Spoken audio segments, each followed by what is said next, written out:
At Rio Bosque, water, not surprisingly, is a very important resource. The wetlands here, the riverside forests, are very water-dependent habitats, and having water available to these habitats during the growing season is critical for them to flourish. For years, the main source of water here at the park has been treated wastewater from the Roberto Bustamante wastewater treatment plant, which is immediately north of the park. I can just see a few towers of the plant sticking out above the tornillos in the background. And that water, historically, when the wetland restoration work out here really began in 1997. That is when the U.S. section of the International Boundary and Water Commission did all the site preparation work for restoring native habitats out here. They rebuilt the old river channel. They created the wetland cells that can be flooded by diverting water out of the channel. They did a lot of work removing exotic species at the time. All that was done in 1997. It took most of the year. It was a big job. And the system was set up for treated wastewater from the Bustamante plant to be delivered to the old river channel. It could flow through the channel, which we see here, and then be diverted from here into the wetland cells. That worked great in the winter. Lots of water was available from the plant in the winter months. We were able to flood about 100 acres out here. Thousands of ducks and other water birds use the area in winter. It's a tremendously active place in winter.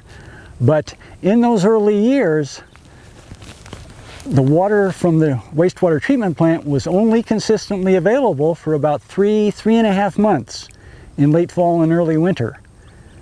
Starting usually in early February, it would be cut off completely.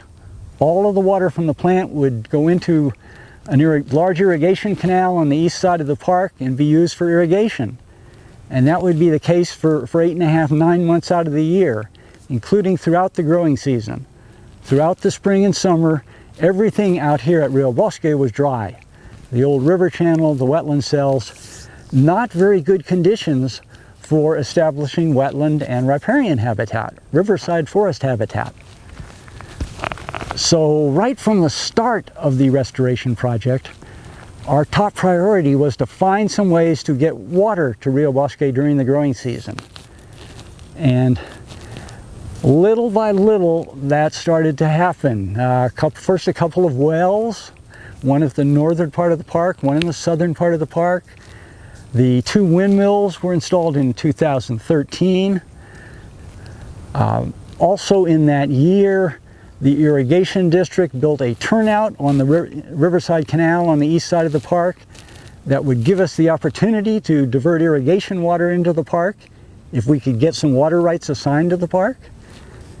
And then in 2015, El Paso Water built a pipeline directly from the Bustamante plant to the park that gave us the ability for the first time to get wastewater from the plant to the park consistently in spring and summer. And in the years since then, since 2015, for the last 6 years now, we've consistently had water at Rio Bosque in the summer. The wetland areas, the riparian or riverside areas have really begun to flourish. And we're seeing the next great transformation in the Rio Bosque landscape as these riparian and wetland habitats develop. So there's still lots of changes taking place at Rio Bosque, and that's going to continue to be the case in the years ahead. As you've seen, there are lots of opportunities for volunteers to make a difference out here at Rio Bosque and help with the restoration work. The Gooding willows and coyote willows that you can see behind me did 3 years. Again, a Girl Scout troop, and by our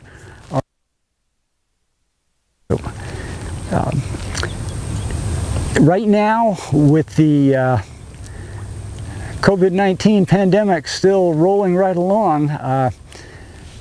Volunteer work at the park is kind of at a standstill. We aren't able to do the work days that we typically would do, but we hope this will all pass and we'll be able to do volunteer work days out here again in the future, and we hope that you all will be able to participate in them and contribute to them.